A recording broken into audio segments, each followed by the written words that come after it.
Don't turn that dial. This is the right station if you want to hear about Jonathan Thomas and his Christmas on the Moon.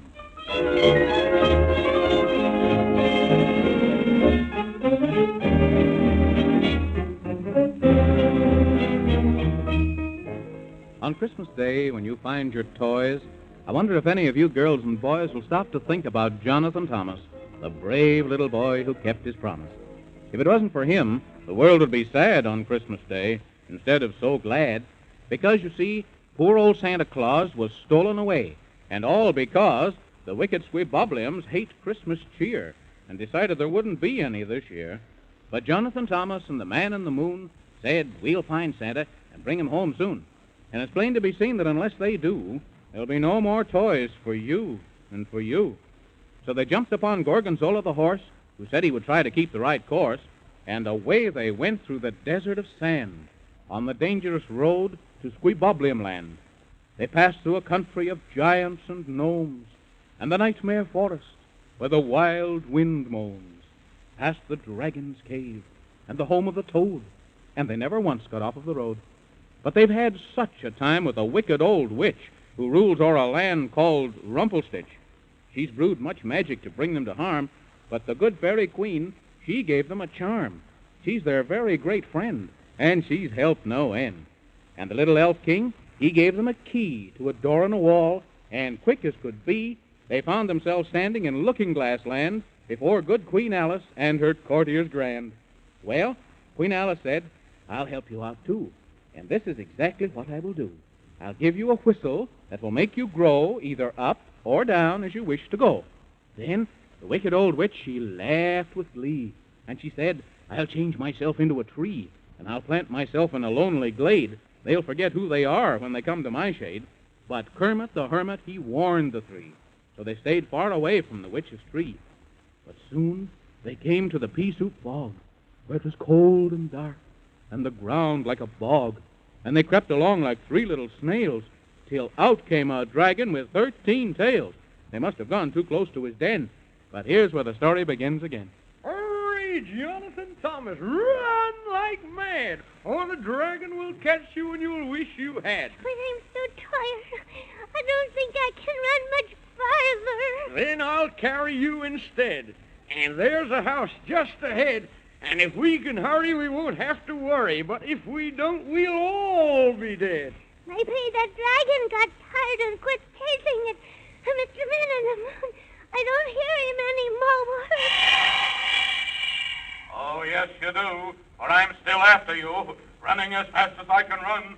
But I wish it'd go slow. It would please me so. For I've run so fast I'm nearly done. Come on, Jonathan Thomas. Let's hurry like everything till we reach that house. And then the dragon can't get us. I'm coming as fast as I can.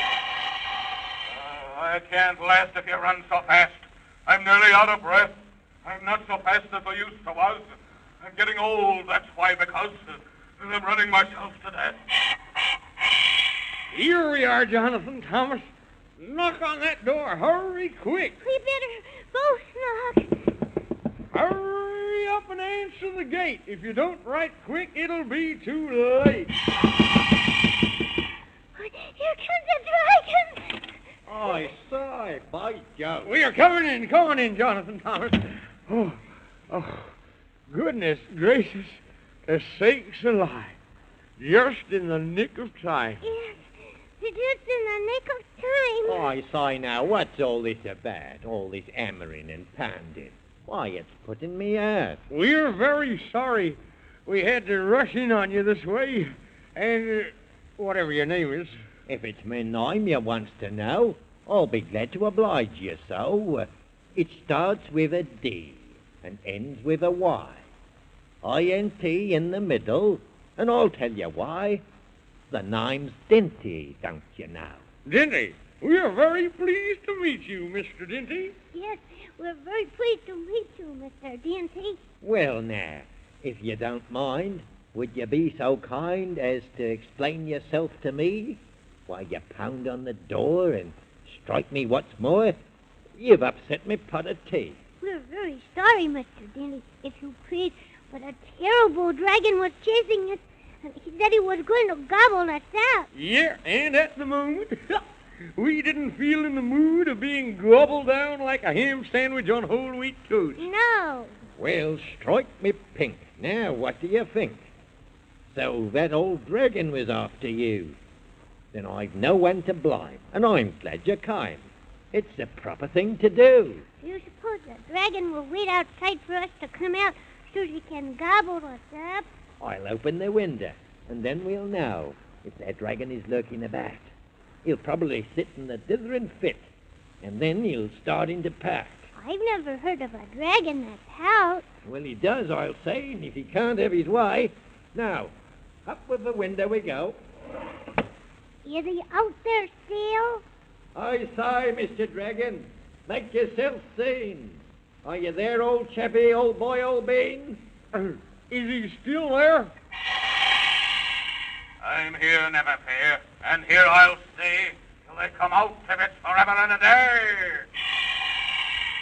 Oh, come now, old dragon, old top, I say. There's no need to wait, so go away and come again some other day. Oh, now, Mr. Dendy, that's no way to be. I'm hungry. I'm starved. And you know me. Come on, Mr. Dendy, be a sport. Just give me the little boy, the one that's so short. The answer is no, so go on. Go, go, go. Ah, Mr. Dendy, don't be so mean. You're the stingiest tightwad I've ever seen. Come on now. Don't be so tight. I only want just a little bit. No. All right for you, then. After the kind of a friend to you I've been, all right for you. I guess we're through. So there. Well, by my hat, I'm glad of that. Gracious sakes to goodness. Whatever shall we do? We've got to go to the land of Squeebobble, and we've got to hurry faster than fast. But how can we go? That's what I'd like to know. If that old dragon hangs around waiting for us. Yes, but we have to rescue Santa Claus. Well, by Jove now, if that's the fact, I do declare we'll have to act. I say, I've thought of a thing to do. I've got some plum pudding that I'll give to you. Some pudding? Well, what good will that do? To give to the dragon, for goodness sake. And when he eats it, he'll have a tummy ache. Goodness gracious, Whiffle Waffle. That's a wonderful idea. Yes, that's a wonderful idea. If it only works. It'll work, I'm sure. And there's no known cure. For it's made by me wife, and it's more than my life to eat it. Here, take the old pan, and go as quickly as you can, and when the dragon stops you, well, I suppose I needn't tell you what to do. Oh, thank you very much, Mr. Dinty. We are very much obliged. You're not as obliged as I. That's the truth, and nary a lie. It'll be the end of me life if me sweet little wife says, Dinty, eat up the plum pudding. Oh, I see. Oh, I see. Well, we're glad to have helped you out, and now we'd better go. And we'll fix that dragon till his tails will stop wagging. Yes, sir. Come on, Jonathan Thomas. Goodbye, Mr. Dandy. Goodbye. Goodbye. Come back again sometime. We will. Now then, I wonder where that dragon is.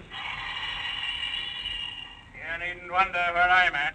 Here I am, and here I've sat, just waiting and waiting and waiting for you.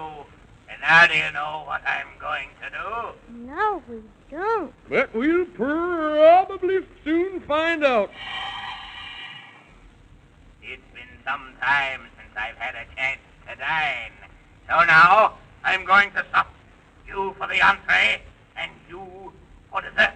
A goody chum. For gracious sakes to goodness. That's not very kind of you, but kindly is as kindly does. So I'll tell you what we'll do. Everyone knows that your appetite grows if first you eat some plum pudding. Did you say plum pudding? Of course. Of course. Well, that's very kind of you. I don't mind if I do. Right here, if you please, Mr. Dragon. Yes, plum pudding. I love it so. And down my throat it'll quickly go.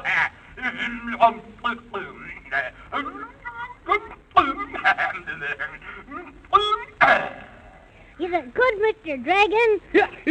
As good as it should. It's the best I've ate. It's wonderful cake, and I... Oh. Oh, what's the trouble? I've got the tummy ache. Come on, Jonathan Thomas. Now's that chance to run! Wait! Till I'm over my tummy ache.